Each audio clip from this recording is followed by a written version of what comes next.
The alarm screamed through the Galactic Wildlife Preserve Station 7, a sound that made every worker freeze in their tracks. Warden Krelix, a towering Vaxian with 4 powerful arms and scales that shimmered like oil on water, rushed toward the containment breach with his security team close behind. "All personnel evacuate the eastern wing immediately," his voice boomed through the communication system. His translator device made his words sound cold and mechanical, but the panic underneath was clear to everyone who heard it. The Morvath cubs had escaped again. 3 of them this time. These weren't ordinary creatures. The Morvath were classified as Category 9 dangers, 1 step below extinction-level threats. Even as babies, they possessed claws that could slice through reinforced steel, and their bite carried a venom that could drop a full-grown Krillian warrior in seconds. Adult Morvaths had destroyed entire colonies before the Galactic Council managed to relocate the last breeding pairs to preservation stations. And now 3 cubs were loose in a station with 200 workers. Marcus Webb, the only human on Station 7, was in the botanical garden when the alarm started. He had been trimming the earthling roses he'd managed to grow in the artificial environment, thinking about home and how much he missed real soil under his feet. The job as a xenobiologist assistant on a remote wildlife station wasn't glamorous, but it paid well, and Marcus had always loved animals. He wiped his hands on his uniform and headed toward the commotion, ignoring the evacuation order. He'd heard stories about the Morvath cubs since arriving 3 months ago. Everyone treated them like ticking bombs, approaching their habitat with weapons and tranquilizer darts, always ready to sedate them at the first sign of movement. Marcus thought that was the problem. He found Warden Krelix in the eastern corridor, his security team forming a barrier between the cubs and a group of terrified researchers huddled against the far wall. The 3 Morvath cubs, each about the size of a large dog, were backed into a corner. Their fur stood on end, electric blue and silver in the harsh station lights. Their eyes, too many eyes, glowed with fear and aggression. They hissed and snarled, showing rows of crystalline teeth. "Stand back!" Krelix shouted as Marcus approached. "These creatures are extremely dangerous. We're preparing tranquilizer rounds now." The cubs pressed closer together, their hissing growing louder. The smallest one, Marcus noticed, was shaking, not with rage, but with terror. "They're scared," Marcus said quietly. "They're predators," Krelix snapped. "Stand back, Human Web, that's an order." But Marcus was already moving forward slowly, his hands visible and empty. The security team raised their weapons, but Krelix held up one hand to stop them from firing.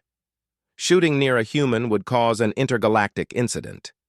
Humans were still new to the Galactic Council, and everyone was walking on eggshells around them. "Webb, stop!"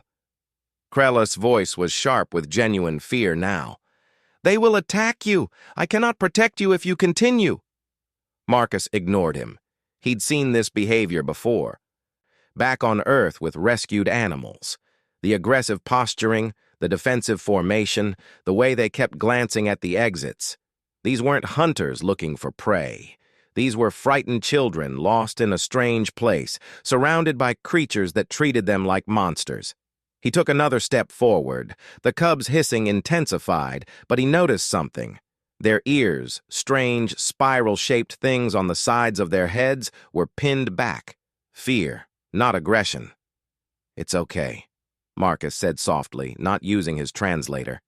He'd learned that sometimes the tone mattered more than the words. He crouched down, making himself smaller, less threatening. "Nobody's going to hurt you." Behind him, he heard Krelix muttering something in his native language, probably calling him crazy. The other workers were taking videos on their personal devices. A human doing something stupid would be all over the galactic net by tomorrow. The largest cub took a step forward, sniffing the air, its many eyes fixed on Marcus with an intelligence that surprised him. He slowly extended one hand, palm up, the universal gesture of peace that somehow seemed to work across species. That's it, Marcus whispered. I'm not scary. Just another weird alien, right? The cub took another step, then another. Marcus remained perfectly still, letting it come to him. He could hear Krelix behind him, ordering his team to prepare to fire if the creature attacked, but Marcus blocked it all out. Right now, it was just him and these scared babies. The largest cub reached him and pressed its nose against his palm. Its breath was hot and smelled like copper and something sweet he couldn't identify. Then it did something that made everyone in the corridor gasp. It rubbed its head against Marcus's hand, the same way a cat would back on Earth. The other two cubs immediately moved closer, their hissing replaced by a strange chirping sound. They crowded around Marcus, pressing against him, seeking comfort. The smallest one, still trembling, crawled partially into his lap. Marcus slowly brought his other hand up and gently stroked the largest cub's head. Its fur was softer than he expected, warm and almost humming with some kind of internal energy. He could feel their hearts beating fast, gradually slowing as they realized he meant no harm. "See?" Marcus said, looking back at Krelix. "They're just scared kids." The warden stared at him, all four of his arms hanging limply at his sides. His translator struggled to capture the emotion in his voice when he finally spoke. "Impossible. The Morvath species does not bond. They do not show affection. They are pure predators from birth." "Maybe they are predators," Marcus said, still gently petting the cubs. "But they're also babies. Every baby needs comfort when they're scared. Every baby needs someone to tell them it's going to be okay." One of the researchers, a Pelian female with compound eyes, moved her camera closer. "The human is using no chemical pheromones, no psychic manipulation, nothing but physical contact and vocalization. How is this possible?" Marcus shrugged, careful not to disturb the cubs. "Back on Earth, we have a saying. Animals can tell when you're afraid of them, and they can tell when you love them. Maybe it works the same way out here." Krelix slowly approached, his weapons lowered. The cubs watched him but didn't hiss. They seemed calmer now, content to stay close to Marcus. "In all my years as a warden, I have never seen a Morvath behave this way. The adults are completely unmanageable. We've lost 3 handlers to attacks." "Because you treat them like monsters," Marcus said. "Look at their habitat. Steel walls, automated feeding systems, no enrichment, no social contact. You're raising them in a prison. Of course they're aggressive, they're bored, lonely, and terrified." The largest cub yawned, showing all of its terrifying teeth, then settled its head on Marcus's knee. The other two were already falling asleep, exhausted from their escape and the adrenaline crash. "What do you suggest, human web?" Krelix asked. And for the first time since Marcus had met him, the warden sounded uncertain, almost humble. Marcus thought carefully. "Let me work with them, design a better habitat, spend time with them every day. If we're going to preserve this species, we need to understand them better, not as monsters, but as intelligent creatures with needs and emotions." "The council will never approve this," one of the security officers said. "Humans are too fragile. If something happens to you, then it's my choice," Marcus interrupted. "I'm volunteering. Besides, seems like I'm the only one they trust right now." Krelix was silent for a long moment. His scales shifting through various colors that Marcus had learned indicated deep thought. Finally, he nodded.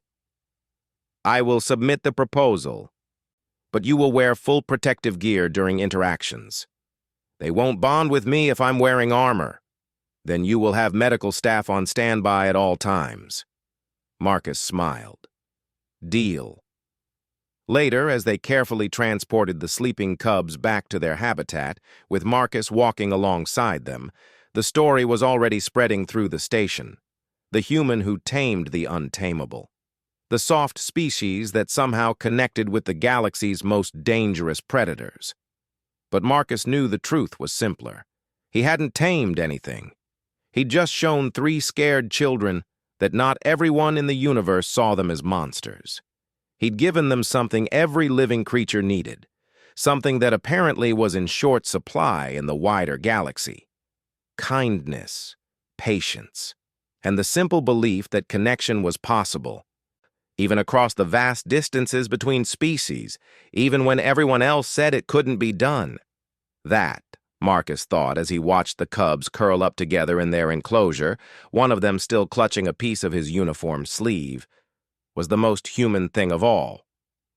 The stubborn, foolish, wonderful belief that understanding was always possible, that bridges could be built, and that sometimes all it took was someone willing to say, "It's okay." The galaxy was about to learn that humans didn't just explore space, they made it a little less lonely, one connection at a time.